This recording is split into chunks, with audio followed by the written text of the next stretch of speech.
All right, outside of Utah and Utah State, BYU has played against Wyoming more than any other school in college football.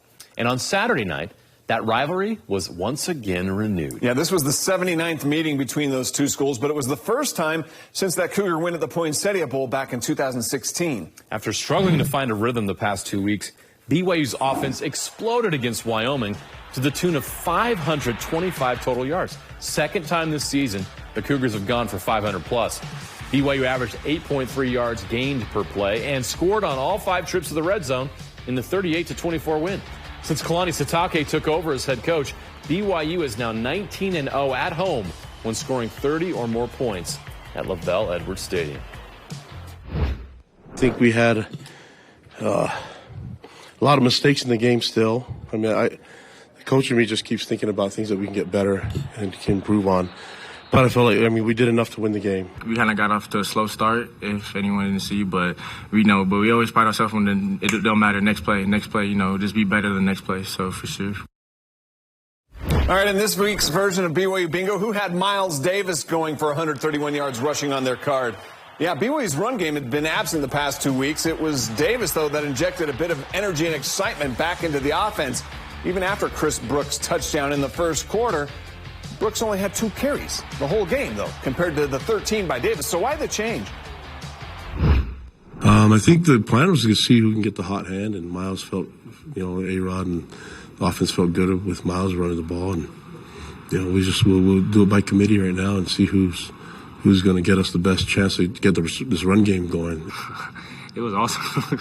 Honestly, it was awesome. Just, with our O-line blocking how they were blocking, and our coaches trusting us. It just made it awesome. The last 2 weeks wasn't good enough, and you can only blame the O-line for so long. So, the challenge is for all those guys to step up and make plays and find a way to protect the football, ball security, and then find ways to make runs and find ways to puncture and then gain yards.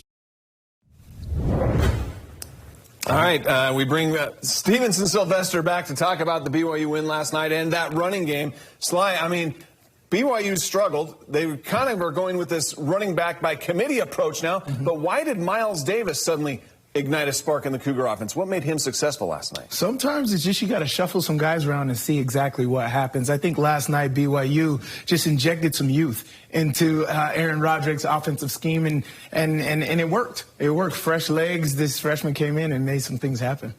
But here on this play, his touchdown, it was everything on this play here. In an Aaron Roderick offensive system, the zone scheme is huge. And in the zone scheme, sometimes it's not a specific hole you have to hit. But what you have to be as a running back is decisive. And that's exactly what Miles Davis was last night, is he was decisive. See, at this point, the hole could be here, off tackle, off guard, or whichever. But as soon as you hesitate, you give these guys, the defenders, an extra chance to get off their blocks. Because Miles Davis didn't hesitate. He was decisive, went straight downhill.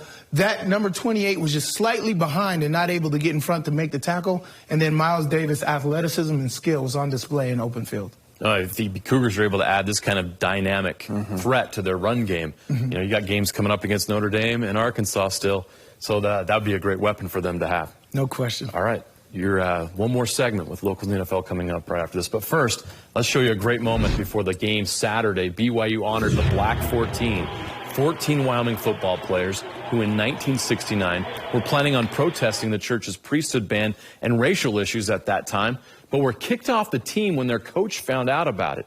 2 members of the Black 14, Mel Hamilton and John Griffin, helped light the Y on Saturday. The church and Black 14 teamed up to donate food to food banks across the country recently, and a documentary by some BYU students was made as well.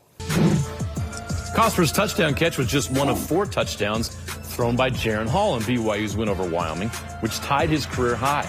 Hall passed for a season-high 337 yards and has now gone 115 straight pass attempts without an interception, the 3rd interception-free streak of 100-plus pass attempts in his career. I think he's a great player, but I know that he's disappointed on some of the things that he could have done better. For me, there's always stuff I can get better. I have a handful of plays I can think of right now that I didn't put us in good situations. So all I'm concerned about is getting better, and how I play. I'll just I'll let the film kind of tell that when we go back and watch it. Hall's favorite target was Keanu Hill. The sophomore wide receiver had career highs of 5 receptions, 160 yards, and 2 touchdowns.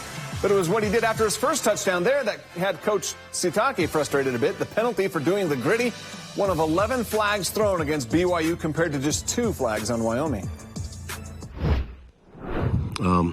Obviously, you got to find ways to play more disciplined football.